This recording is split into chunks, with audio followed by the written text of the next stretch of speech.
All right. So we are starting our next unit. So we have two. All right, guys, listen. Ellie. So we have two units left to do. We're going to kind of zoom through them fairly quickly. So this first one is about genetics. Does anyone know what that means? What is genetics? Like your DNA. Yeah, it's a study of our traits and our genes and heredity, how things are inherited from one generation to another. What is this? That's a DNA. Yeah, that's a DNA molecule. We recognize it because of its distinctive shape. It's a double helix. Wait, that's an actual thing. Yeah, that's the shape of a DNA molecule. I thought it was just like Nope, that's actually what it looks like. Watson and Crick won the Nobel Prize for determining the structure of the DNA molecule. So, as we talk about genetics and our genes and our traits and how things are inherited from generation to generation, we have to talk about the chromosomes. So, just as sort of review, because we've already talked about chromosomes, where do you find them? in the heart. In the nucleus of cells. So the chromosomes are located in the nucleus, and they're basically little packets of DNA and protein. Often they're shaped like X's, and sort of when you're looking at the cell. And so they're important because they contain the instructions about how to build us, how our bodies work. These sort of blueprints and instructions for building us stored within our chromosomes of our cells. And these chromosomes are what get passed on from parents to their offspring.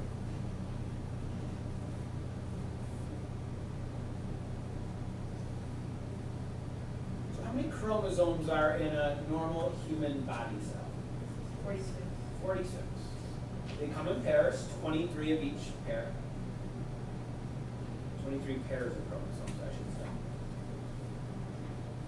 say. And where do we get our chromosomes? Our parents. Half of your chromosomes came from each parent. So the number of chromosomes in an organism is distinctive. It's sort of all humans, all normal body cells in humans have 46 chromosomes, but that varies from species to species. How many chromosomes do you think there are in a mosquito? 46, you think? No, I said 35.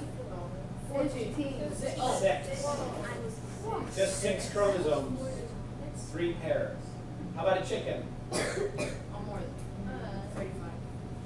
78. Oh my goodness. So the reason I bring these numbers up is the number of chromosomes doesn't really tell you anything about the organism. More chromosomes doesn't mean more complex or bigger or smarter. It just sort of is how they've evolved. So it doesn't really tell you anything. So we can take actually a cell from a person or an animal, and we can treat it with specific chemicals to kind of freeze the cell at the time when the chromosomes are visible. The chromosomes can be stained so they are clear and stand out, and you can take a picture of it. And there's a name for this type of diagram. It's called a karyotype. It's basically a picture of one's chromosomes. And you could tell some things about a person based on just a picture of their chromosomes.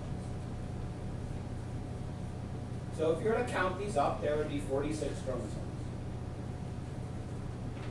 To make a typical karyotype, they're arranged from the longest pair, the first pair, to the shortest, the 22nd pair. So they're arranged longest to shortest. 23 come from each parent. But then there's this last set of chromosomes. These are a special set of chromosomes in humans and lots of other animals. They're called the sex chromosomes. And there's 2 types of sex chromosomes that a human can have. We call them X and Y. The X chromosome is a longer chromosome. The Y chromosome is very small. It doesn't contain very much genetic information, actually. So do you know what sex chromosomes a male has? Picture? They have two. Two X's. Actually, it's an X and a Y. What about females? Nope. Nope.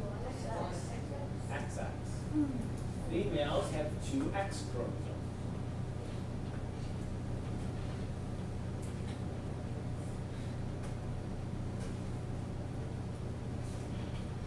So those are the sex chromosomes. They're usually placed last in a karyotype like this. So, in meiosis, which we talked about, you had some quiz questions about it. What happens to the chromosomes during meiosis?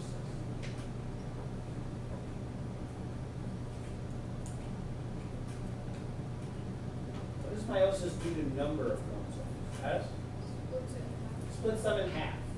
When a cell is going through the process of meiosis, the pairs of chromosomes get separated and go into different cells, different gametes. So the number of chromosomes gets split in half. So when the sex chromosomes in a woman's cells go through meiosis, the sex chromosomes get split up. Which sex chromosome can an egg carry? So when a female cells go through meiosis, all of the eggs have what sex chromosome? X. Because that's all she has. She has two X chromosomes. However, when a male cell goes through meiosis, what sex chromosomes can the gametes have? X or Y. X or Y. So, which parent determines the sex of the child? Father. Every egg cell has an X chromosome. After meiosis, what if this sperm cell fertilizes this egg cell? It's going to be a female. What if this egg cell is fertilized by this sperm cell? Female. What about this sperm cell? Male. So, depending on whether it's an X sperm cell or a Y sperm cell, that's what determines the sex of the offspring. It's determined by the male, by the sperm cell. This really should read sex, because there is a differentiation between sex and gender. Sex is assigned at birth by the doctor. Gender is determined by one's other factors as well, besides just the sex. So they actually, when a couple is going to have in vitro fertilization, which means they take a sperm cell from the father, fertilize an egg cell outside of the body in the lab, they can actually choose which type of sperm cell they're going to use to fertilize the egg. They can either use X or Y sperm cells, which means that the couple can actually choose the sex of their child. So sometimes these are made, these karyotypes. Hey. Sure. So sometimes people might have a karyotype made before the baby is born. And they do that by taking a sample of the amniotic fluid using a very long needle. And in that amniotic fluid, there are cells from the fetus. And then they can look at the chromosomes. They can determine if there's any abnormalities. They can determine the sex of the child, and so forth. Now, there are times when a person has an abnormal number of chromosomes. They don't have 46 chromosomes. They might be born with an extra chromosome. And this usually leads to some difficulties during development. So Down syndrome is the most common type of chromosome abnormality. Can you notice on this diagram what's different about it? See it?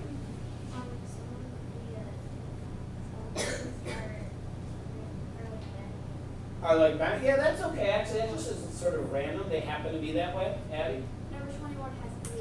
Yeah, if we look here closely at the 21st chromosome, there's actually 3 of them.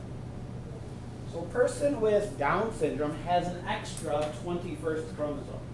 Another name for Down syndrome is trisomy 21, 3 21st chromosomes.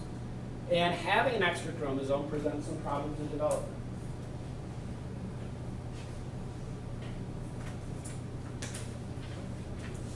There are other chromosome disorders like Klinefelter syndrome, Turner syndrome, trisomy 13. They're rarer than Down syndrome. Down syndrome is by far the most common that affects it. So just to kind of summarize what we've talked about with karyotypes, they show us the chromosome the person has. What about this person? What's their sex? Top one. Now the sex chromosomes aren't labeled, but you can still tell. Oh, it's 50. How do you know? Because the 23rd, they're both long. Yeah, they're both sort of longer chromosomes. Those are 2 X chromosomes. What about this one? It's a male. Also, if you look, this is a male with Down syndrome. We can see there are 3 of these 21st chromosomes.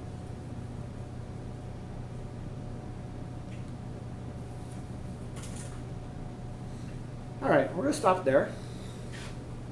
Talk more about genetics tomorrow. Can we go back there? Yep, Thinking of the- sure.